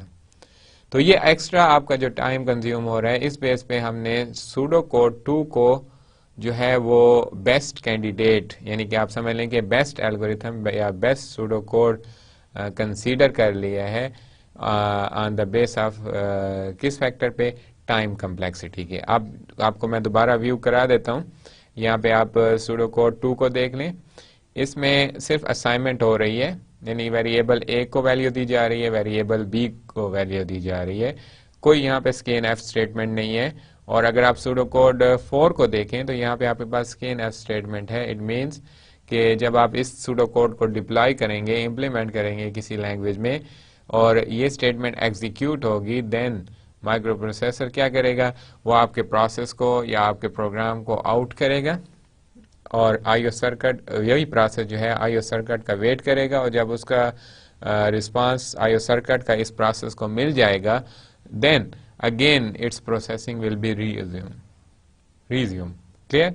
यानी कि इसकी प्रोसेसिंग जो है रिज्यूम हो जाएगी और ये कंटिन्यू हो जाएगा दोबारा। ओके हमने सूडोकोड 4 को बेस इसलिए नहीं किया क्योंकि उसमें स्कैन स्टेटमेंट थी और ये सिनेरियो आप लोग यहाँ पे देख सकते हैं, जो मैंने यहाँ पे मेंशन किया है इस स्लाइड के अंदर, आपको मैंने डिस्कस करके पहले से बता दिया है कि स्कैन की वजह से स्विचिंग होती है, स्विचिंग आईओ सर्किट के और सीपीयू के दरमियान होती है, इसलिए ये आपका एक्स्ट्रा टाइम कंज्यूम किया जा रहा है, तो इसलिए इसकी कम्प्लेक्सिटी, जो टाइम कम्प्लेक्सिटी है वो हाई हो सकती है। अब हमारे पास एक सेकंड एग्जांपल है, इसमें भी मैंने 2 सूडो कोड राइट किए हैं। अब आप देख लें इन फैक्ट्स की बेस पे। अब सूडो कोड की डिस्क्रिप्शन क्या है, प्रॉब्लम क्या है, हमने एक नंबर रीड करना है 2 डिजिट का, मसलन 19, 54, 33, 18 ये नंबर हैं और हमने ये करना है कि उसी नंबर को जो डिजिट की पोजीशन है वो रिवर्स कर देनी है। कैसे? फॉर एग्जांपल आपने 18 इंटर किया, जब ये सूडो कोड चलेगा तो ये उसको 81 बना देगा। क्लियर? आपने अगर इंटर किया 54, जैसे कि यहाँ पे मैंने 54 आप यहाँ पे देख सकते हैं इस एग्जांपल में n की वैल्यू है 54। अब जब हम n को दोबारा प्रिंट करेंगे then it should be 45 instead of 54, तो इसको 45 हो जाना चाहिए 54 की बजाय। क्लियर? इसी तरह अगर आप लोग 11 करते हैं तो 11 को आप रिवर्स भी करें तो वो आपके पास 11 ही आएगा, लेकिन कैलकुलेशन सही होनी चाहिए। अब अगर आप 10 इंटर करते हैं और 10 को आप रिवर्स करते हैं, उसकी डिजिट की पोजीशन को चेंज करते हैं तो वो 01 बन जाता है। तो ये इस सूडो कोड का जो है वो ऑब्जेक्टिव है। यहाँ पे 2 सूडो कोड हमने डिजाइन किए हैं। अब पहला सूडो कोड आप यहाँ पे देख सकते हैं, 3 वेरिएबल डिफाइन हुए, ठीक है, n को वैल्यू मिली, हमने कोशेंट ऑपरेटर यूज किया यानी कि डिवीजन के लिए, और कोशेंट फाइंड करना था हमने, तो हमने स्लैश यूज की। अब जब ये इस पे डिवाइड होगा तो आपके पास एक के अंदर जो वैल्यू आएगी वो होगी 5, तो ये याद रखना है a में जो वैल्यू आ गई है वो 5 है। उसके बाद फिर हमने n का रिमाइंडर ऑपरेटर अप्लाई करके हमने n की रिमाइंडर वैल्यू फाइंड की, मॉड फाइंड किया, यानी मॉड ऑपरेटर हम यहाँ पे यूज कर रहे हैं, रिमाइंडर ऑपरेटर यूज कर रहे हैं परसेंटेज। अब जब n परसेंटेज 10 होगा तो b में जो वैल्यू आएगी वो आपके पास होगी 4, तो a में 5 है और b में है 4। अब मैंने एक अरिथमेटिक एक्सप्रेशन बनाई है कि b की जो भी वैल्यू हो, जैसे यहाँ पे 4 है, उसको 10 से मल्टीप्लाई कर दो। अब जब ये 10 से मल्टीप्लाई होगा ये हो जाएगा 40। अब 40 प्लस a में वैल्यू थी 5 जो हम यहाँ पे मेंशन कर चुके हैं। मैंने आपको बताया था कि जब n डिवाइडेड बाई 10 होगा तो आपके पास जो कोशेंट है वो 5 आ जाएगा, तो 40 प्लस 5 आपके पास 45 जो है वो रिजल्ट आ जाएगा। अब ये तो था प्रोग्राम की एग्जीक्यूशन, सूडो कोड की एग्जीक्यूशन जो मैंने आपको बताई है। या आप समझ लें कि ये सिंपल सी की स्पेसिफिकेशन के मुताबिक एक सूडो कोड लिखा गया है। अब इसके आपने कुछ क्वेश्चन का आंसर देना है जो पहले आप दे दें, फिर मैं आपको अपने नेक्स्ट स्लाइड के ऊपर इसको शो कर दूंगा कि इनका आंसर क्या है। पहले है कि टोटल वेरिएबल कितने होंगे इस सूडो कोड में, इनपुट स्टेटमेंट कितनी है, कैलकुलेशन कितनी है, कितने नंबर ऑफ टाइम आप कैलकुलेशन वो कर रहे हैं, कैलकुलेट कर रहे हैं वैल्यूज को, आउटपुट स्टेटमेंट आप लोग कितनी यूज कर रहे हैं, असाइनमेंट ऑपरेटर का यूज कितनी बार है। तो ये इनका आप लोग पहले से आप आंसर लिख लें। अब नेक्स्ट स्लाइड में मैं आपको सिर्फ 10 सेकंड दे रहा हूं कि आप इनके आंसर लिखें और उसके बाद आप नेक्स्ट स्लाइड पे जो है इनके रिजल्ट्स आप देख सकते हैं कि वो क्या इनके रिजल्ट आ रहे हैं। ये आपके एक्चुअल रिजल्ट्स हैं। जो मैंने आपको पिछली स्लाइड पे क्वेश्चन पूछा कि ये फैक्ट्स की वैल्यू क्या आएगी, तो ये उनकी एक्चुअल वैल्यूज हैं। अब जैसे आप फर्स्ट फैक्ट देखें, वेरिएबल्स, यहाँ पे आपके पास 3 वेरिएबल्स हैं। कौन कौन से वेरिएबल हैं? N, A and B. 3 variable हैं, 6 बाइट कंज्यूम हो रहे हैं। इनपुट स्टेटमेंट आपके पास जो है वो 0 है, क्योंकि आप लोग स्कैन एफ स्टेटमेंट यहाँ पे यूज नहीं कर रहे, यूजर को प्रॉम्प्ट नहीं कर रहे डेटा एंटर करने के लिए, आपने उसको इनिशियलाइज खुद ही कर दिया है। जैसे यहाँ पे हो रहा है n इक्वल टू 54। क्लियर? उसके बाद कैलकुलेशन 3 टाइम हो रही है। कहाँ पे? एक लाइन नंबर 3 में आप लोग देख सकते हैं a इक्वल टू n/10, ये आपकी एक कैलकुलेशन हो गई जहां से आप क्वोशंट को फाइंड कर रहे हैं। लाइन नंबर 4 पे आपकी सेकंड कैलकुलेशन हो रही है, जहां पे आप लोग रिमाइंडर ऑपरेटर यूज करके या मॉड ऑपरेटर यूज करके आप लोग उस n वैल्यू का रिमाइंडर फाइंड कर रहे हैं। और थर्ड कैलकुलेशन में आप लोग एक एक्सप्रेशन सॉल्व कर रहे हैं, जिसमें जो आपका यूनिट डिजिट है उसको 10 से मल्टीप्लाई कर रहे हैं और उसमें ऐड कर रहे हैं 10th डिजिट। क्लियर? यहाँ पे इस एग्जांपल में जो यूनिट डिजिट है वो 4 है और जो 10th डिजिट है वो आपके पास 5 है। तो 3 बार आप लोगों ने कैलकुलेशन की। उसके बाद आपके पास है आउटपुट स्टेटमेंट। यहाँ पे आप इस सूडो कोड में देख सकते हैं आपको सिर्फ एक प्रिंट एफ स्टेटमेंट नजर आ रही है, तो इसका मतलब हुआ यहाँ पे इस सूडो कोड में सिर्फ एक आउटपुट स्टेटमेंट को यूज किया गया है। असाइनमेंट जो है यहाँ पे 3 हो रहे हैं। अब वो 3 कौन कौन से हैं? यहाँ पे जो क्वोशंट है वो असाइन किया जा रहा है वेरिएबल ए को, remainder is assigned to variable B, and the result of your expression is assigned to variable n again, because old value of n will be replaced with new value of n, या with आप कह सकते हैं कि जो expression की value बन रही है n जो है n वेरिएबल को वो वैल्यू जो है वो असाइन हो जाएगी। तो ये आपके पास है 3 असाइनमेंट। ये हमारे पास फर्स्ट सूडो कोड है जो हमने अपने प्रॉब्लम को डिस्क्राइब किया है, जिसके थ्रू, यानी कि फर्स्ट सूडो कोड के थ्रू हमने अपने प्रॉब्लम को डिस्क्राइब किया है और उसके वो फैक्ट्स को एवेलुएट किया है जो हम पिछले एग्जांपल 1 में भी कर चुके थे। उसके बाद इसी एग्जांपल के हमारे पास सेकंड सूडो कोड हमने राइट किया। अब वो सेकंड सूडो कोड में सिर्फ 3 लाइंस हैं। अगर आप लोग फर्स्ट लाइन पे देखें तो सिर्फ एक वेरिएबल है जिसको हमने डिफाइन किया एज ए 54, और इसी n की ओल्ड वैल्यू को रिप्लेस कर रहे हैं new, but after evaluation or you can say after evaluating your expression, जो new value बनेगी it will replace your old value of n, ये n की old value को replace कर देगा। क्लियर? अब expression पे थोड़ा सा फोकस करें। मैंने रिमाइंडर को पैरेंथेसिस में इनक्लोज कर दिया है। अगर ना भी करो तो लेफ्ट टू राइट आपको प्रायोरिटी लेवल पता है, जैसे सी लैंग्वेज में आप पढ़ चुके हैं कि अगर 2 operator of same priority level एक एक्सप्रेशन में आ जाएं, then compiler will execute it from left to right. तो कंपाइलर जो है उसकी execution from left to right करता है। तो फर्स्ट प्रायोरिटी किसको मिलेगी? रिमाइंडर ऑपरेटर को, और सेकंड जो प्रायोरिटी मिलेगी 10 को। बट फॉर वेल डॉक्यूमेंटेशन जो है मैंने इसको पैरेंथेसिस में इंक्लोज कर दिया है। यहाँ पे रिमाइंडर फाइंड हो जाएगा, रिमाइंडर आ जाएगा 4 को मल्टीप्लाई कर दिया जाएगा 10 से, तो यहाँ तक जो पोर्शन है इसका रिजल्ट हो जाएगा 40 प्लस, अब हमने जो 10th डिजिट है उसको हमने लेना है और उसके लिए क्वोशंट हम अप्लाई कर रहे हैं, यानी कि हम डिवीजन कर रहे हैं और क्वोशंट को रिट्रीव कर रहे हैं डिवीजन ऑपरेटर से। तो n/10, जब हम n/10 लिखेंगे तो 5 हमें रिट्रीव हो जाएगा, तो 40 प्लस 5, तो ये बन जाएगा 45, और ओल्ड वैल्यू आपके पास जो n की थी वो 54 थी और न्यू वैल्यू जो आपके पास आ रही है n की वो 45 है। तो ये ओल्ड वैल्यू जो है ये रिप्लेस हो जाएगी। क्लियर? उसके बाद फिर हमने एक आउटपुट स्टेटमेंट को यूज किया और n की वैल्यू को जो है वो प्रिंट कर दिया।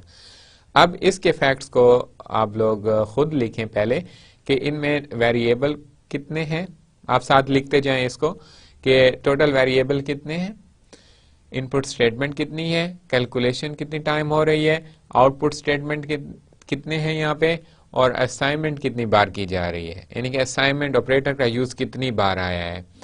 उम्मीद है आप लोगों ने इसको लिख लिया होगा। अब हम देखते हैं इसकी वैल्यूज, इसके रिजल्ट्स। अब इसमें जो वेरिएबल है वो 1 है, 2 बाइट्स है, ठीक है, सिर्फ 2 बाइट कंज्यूम किए जा रहे हैं इस सूडो कोड में। इनपुट स्टेटमेंट कोई नहीं है, कैलकुलेशन 1 टाइम है, आउटपुट स्टेटमेंट भी 1 टाइम है और असाइनमेंट भी 1 टाइम है। क्लियर? अब अगर आप इस फैक्ट को और जो सूडो कोड 1 लिखा गया है, अगर इनके फैक्ट्स को कंपेयर करें तो आपको क्लियरली पता चलेगा कि आपका जो सेकंड अप्रोच है, जो सेकंड अटेम्प्ट है, यानी कि सेकंड सूडो कोड जो आपका है, it can be considered as a best pseudocode or best algorithm on the base of space plus time complexity या ट्रेड ऑफ फैक्टर्स। अब ये कह सकते हैं क्या, क्योंकि हमने स्टार्ट में यही एक फोकस किया हुआ है कि जब भी हम कोई एल्गोरिथम राइट करेंगे या हम एल्गोरिथम डिज़ाइन करते हैं तो हम अपने माइंड में 2 फैक्टर्स रखते हैं, space and time trade off factors जो हैं। तो उस लिहाज से आपके पास ये जो एग्जांपल 2 का जो प्रॉब्लम है, इसमें जो बेस्ट अप्रोच है वो आप लोगों के पास सूडो कोड 2 की है। क्लियर? अब ये आपके पास होमवर्क है। होमवर्क में आप लोगों ने क्या करना है, write at least 3 pseudo codes to find the largest of 3 numbers and analyze this pseudo code on the base of space and time trade off factors. Clear? पहले मैं आपको प्रॉब्लम डिस्क्राइब कर दूं कि इस प्रॉब्लम में आपने क्या करना है, 3 वेरिएबल्स आप लोगों ने यूज करने हैं, 3 नंबर्स लेने हैं, उनको कंपेयर करना है। कंपेयर के बाद आपने लार्जेस्ट फाइंड करना है कि कौन सा इसमें तीनों नंबर में से कौन सा नंबर लार्ज है, और उसके बाद फिर आप लोगों ने 3 डिफरेंट सूडो कोड्स राइट करने हैं, फिर उन सूडो कोड को कंपेयर करना है इन्हीं फैक्ट्स की बेस पे जो हम यहाँ पे कवर कर चुके हैं। यानी कि अपने इस आज के लेक्चर की जिस स्लाइड्स में हमने जो फैक्ट्स लिए हैं एल्गोरिथम को कंपेयर करने के लिए, जैसे variables, input statement, calculation, output statement and assignment, इन्हीं की बेस पे आप लोगों ने इन तीनों सूडो कोड को भी कंपेयर करना है। आई होप कि आप लोग इस प्रॉब्लम को अंडरस्टैंड कर चुके होंगे। तो ये आप लोगों का होमवर्क है जो आप लोगों ने मस्ट इसको अटेम्प्ट करना है, क्योंकि इससे आपका तो हो सकता है कि आप लोग इस एक प्रॉब्लम के अलावा कोई आप और प्रॉब्लम भी आपके माइंड में हो तो काइंडली आप उसको सॉल्व करें और एक से ज़्यादा सूडो कोड डिज़ाइन करें, ताकि आपको कंपेयर करने में और कंपेयर करते हुए भी आप लोगों ने जो 2 ट्रेड ऑफ फैक्टर्स मैंने आपको बताए हैं, स्पेस और टाइम का, आपने उन्हीं के बेस पे डिसाइड करना है कि कौन सा एल्गोरिथम जो है वो आप लोगों का बेस्ट होगा या सूडो कोड आप लोगों का कौन सा बेस्ट होगा। Okay, it was the end of our lecture. Now I would like to summarize whole lecture again. इस लेक्चर के स्टार्ट में हमने ये पढ़ा कि हम सूडो कोड क्यों राइट करेंगे, यानी कि अपने आगे आने वाले जितने भी लेक्चर्स हैं हम उसमें सूडो कोड को क्यों प्रेफर करेंगे। वो इसलिए प्रेफर करेंगे कि हमने एल्गोरिथम को एक्सप्रेस करने के 3 लेवल देखे, और 3 लेवल क्या थे। लेवल 1 में हमने इंग्लिश सेंटेंस के अंदर इंग्लिश सेंटेंस को यूज़ करते हुए अपने प्रॉब्लम को डिस्क्राइब किया। क्लियर? उसके बाद सेकंड लेवल पे था सूडो कोड, और थर्ड लेवल पे था आपकी लैंग्वेज, जिसके अंदर आप लोग उस सूडो कोड को या अपने प्रॉब्लम को डिफाइन करना चाहते हैं, जैसे सी लैंग्वेज, जावा लैंग्वेज या कोई और लैंग्वेज। ये 3 लेवल हैं। अब हम इनको इंटरमीडिएट यानी कि मिडल में हमने सूडो कोड को रखा, और आप लोगों को मैंने कहा कि 2 फैक्टर्स हैं कि इजी एक्सप्रेशन के इन तीनों अप्रोचेस में से कौन आपको इजीली डिस्क्राइब कर रहा है प्रॉब्लम को, तो वो आपको कह रहा है आपकी इंग्लिश लाइक सेंटेंसेस। क्लियर? वो इजीली डिस्क्राइब कर रहा है। बट जो हाईली प्रिसाइज है वो आपकी वो लैंग्वेज की नोटेशंस हैं जो जिसमें आप लोग अपने प्रॉब्लम को सॉल्व करना है। जैसे सी लैंग्वेज का प्रोग्राम है वो हाईली प्रिसाइज तो है, लेकिन जो एक इंग्लिश लैंग्वेज का पैराग्राफ है जिसमें आपको पैराग्राफ दिया गया था, उस प्रॉब्लम को डिस्क्राइब किया गया था, वो इतना प्रिसाइज नहीं होगा जितना आप लोगों के पास जो है उस लैंग्वेज के अंदर इम्प्लीमेंट किया गया प्रॉब्लम जो है वो ज़्यादा प्रिसाइज है as compare to English sentences के। उसके बाद फिर हमने ये पढ़ा कि प्रिसीजन के अलावा जो इजीली एक्सप्रेस किया जा सके तो वो आपके इंग्लिश लाइक सेंटेंस बेटर हैं। एक प्रॉब्लम को डिस्क्राइब करने के आप एक सिनेरियो लिख लेते हैं, इजीली एक्सप्रेस तो हो जाता है, लेकिन उसमें इतनी प्रिसीजन नहीं होती। और प्रिसीजन की वजह यही होती है कि बाज़ औक़ात जो रीडर होगा या आप लोग जो अटेम्प्ट करना चाहेंगे उस प्रॉब्लम को, उसमें आप सेंटेंस के दौरान आपकी इंफॉर्मेशन कुछ लॉस हो जाती है, फिर आप वो एल्गोरिथम में वो परफॉर्मेंस उन्हीं फैक्टर के मिस होने की वजह से आप अपनी परफॉर्मेंस जो है वो अचीव नहीं कर सकते, यानी कि अपना ऑब्जेक्टिव जो है वो आप लोग अचीव नहीं कर सकते। तो इसलिए जो बेस्ट अप्रोच है, इंटरमीडिएट अप्रोच, जो इंग्लिश लाइक सेंटेंस और आपकी लैंग्वेज स्पेसिफिकेशन के मिडल में आ रही है, वो है सूडो कोड का राइट करना। तो हमारे फर्दर जितने भी हमें प्रॉब्लम की डिस्क्राइब करना होगा या उसका एनालिसिस के लिए या उसकी डिज़ाइनिंग के लिए, तो उसको हम सूडो कोड के थ्रू ही अटेम्प्ट करेंगे। क्लियर? तो ये एक एक्सप्रेशन था। उसके बाद फिर हमने ये देखा कि एल्गोरिथम तो हम डिज़ाइन कर लेते हैं, तो हम उनकी परफॉर्मेंस कैसे मेजर करते होते हैं। अब परफॉर्मेंस जो है ये आपके पास एक इनडायरेक्ट मेजर है, ये कोई डायरेक्ट मेजर नहीं है। जैसे आपके एल्गो की, एल्गोरिथम की या सूडो कोड की या किसी प्रोग्राम की कम्प्लेक्सिटी, फंक्शनैलिटी और आपकी जो परफॉर्मेंस या एफिशिएंसी है, ये जितने भी फैक्टर्स हैं, ये जितने भी मेजर्स हैं, ये सारे इनडायरेक्टली मेजर किए जाएंगे। डायरेक्टली क्या होते हैं? जैसे आपके प्रोग्राम के लाइन ऑफ कोड LOC, आप डायरेक्टली आप काउंट कर लेते हो कि आपके प्रोग्राम में कितनी लाइंस हैं। मसलन अगर 5 लाइन है तो आप लिख लेते हो कि LOC 5 है। इसी तरह आप डिस्टेंस मेजर करते हो, आपके पास स्केल हो, आप किसी एक इसकी लेंथ, हाइट, विड्थ जो भी है वो आप मेजर कर लेते हो। आप कह लेते हो कि इसकी लेंथ इतने किलोमीटर है, इतने मीटर है, इतने इंचेस है, तो ये डायरेक्टली मेजर हो जाते हैं। लेकिन ये जो कम्प्लेक्सिटी है, फंक्शनैलिटी है या आपके पास परफॉर्मेंस है, इसके लिए आपको डिफरेंट मैट्रिसेस या डिफरेंट फैक्टर्स को फोकस करना पड़ता है। अब जैसे यहाँ पे एल्गोरिथम एनालिसिस में design and analysis of algorithm के सब्जेक्ट में हमारे पास परफॉर्मेंस को मेजर करने के कौन कौन से फैक्टर्स होंगे। एक उसके स्पेस कम्प्लेक्सिटी, टाइम कम्प्लेक्सिटी और कंप्यूटेशनल जो उसका वो है डिफ़िकल्टी लेवल है होगा, वो हम उसके थ्रू इन परफॉर्मेंस को मेजर करने के लिए वो करेंगे। अब जब हम एल्गोरिथम राइट कर लेंगे, ये डिस्कस कर लेंगे, तो फिर हमारे माइंड में कुछ जो मैंने आपको कंप्यूटेशनल फैक्टर्स बताए थे कि आपने ये भी देखना है कि आपका प्रोग्राम एक मशीन पे अगर अपनी परफॉर्मेंस शो नहीं कर रहा, आप उसको दूसरी मशीन पे चेक करें, थर्ड पे चेक करें। और हो सकता है कि आपका एल्गोरिथम या सूडो कोड काफ़ी वेल डिफाइन हो, लेकिन वो आपको आपकी इसके मुताबिक माइंडसेट जो आपने किया हुआ है उसके लिए, परफॉर्मेंस के लिए, उसके मुताबिक आपको रिजल्ट ना दे रहा हो, तो फिर क्या होगा? तो इसका मतलब है कि या इसका इन्फ्लुएंस जो होता है ये मशीन का इन्फ्लुएंस होता है। जब आपका एल्गोरिथम या सूडो कोड जो है, वेल डॉक्यूमेंटेड सूडो कोड, आपको उस लेवल की परफॉर्मेंस ना दे रहा हो, तो इसमें एक फैक्टर आपकी मशीन का भी हो सकता है कि हो सकता है मशीन स्लो इसमें हो, माइक्रो प्रोसेसर की इतनी स्पीड ना हो।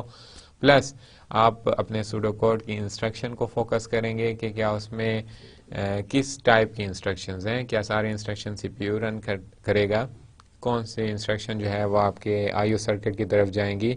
तो अगर आपके एल्गो में, सूडो कोड में अगर इस तरह के इंस्ट्रक्शन ज़्यादा हैं जिसमें आपको बार बार स्विच इन और स्विच आउट करना पड़ता है, तो आप समझ लें कि आपके एल्गोरिथम की जो डिले टाइम और इन सारी टाइम को आप कंज्यूम इकट्ठा करें अगर आप लोग, तो इससे आपके एल्गो की या सूडो कोड की जो कम्प्लेक्सिटी लेवल है वो इंक्रीज़ हो जाएगा। क्लियर? उसके बाद हमने CPU और IO के दरमियान स्विचिंग पे भी फोकस किया था कि वो डिले किस टाइप का आता है। फॉर एग्जांपल आपके IO सर्किट जो है या CPU जो है, ये रिसोर्सेज हैं आपके एल्गोरिथम की या आपके प्रोग्राम या सूडो कोड की। तो हो सकता है कि जब स्विचिंग हो रही हो CPU to IO devices, IO circuits devices, जैसे इनपुट डिवाइसेस आउटपुट डिवाइसेस होते हैं, या वापस आपके माइक्रो प्रोसेसर के पास प्रोग्राम आ रहा हो, तो इस स्विचिंग पे हो सकता है कि डिले आ जाए ड्यू टू डेडलॉक कंडीशन भी हो सकती है, कोई और फैक्टर भी हो सकता है, आपका रिसोर्स बिजी हो सकती है, शेयर रिसोर्स हो तो उसमें और प्रॉब्लम हो सकता है। तो ये सारे फैक्टर्स हैं, ये कंप्यूटेशनल लेवल्स की तरफ चले जाते हैं, लेकिन जो इम्पॉर्टेंट 2 फैक्टर्स हैं हमारे पास वो स्पेस एंड टाइम कम्प्लेक्सिटी का है, वो हमें फोकस करना चाहिए।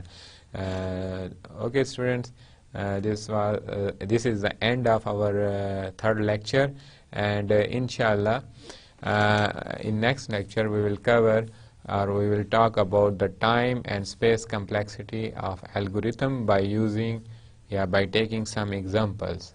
उसमें हम ये करेंगे कि फॉर एग्जांपल एक एल्गो लिया, एक सूडो कोड लिया, फिर हमने उसकी इस स्पेस कम्प्लेक्सिटी को वो करना है, काउंट करना है कि कितनी स्पेस कंज्यूम हो रही है, उस पर क्या यानी कि वो आ रहा है फैक्टर्स, उसका क्या सामने आ रहा है स्पेस कम्प्लेक्सिटी का, और इसी तरह हमने फिर टाइम कम्प्लेक्सिटी को भी काउंट करना होगा. वो इंशाल्लाह हम नेक्स्ट लेक्चर में करेंगे. And thank you very much student. See you in next lecture. अल्लाह हाफिज़.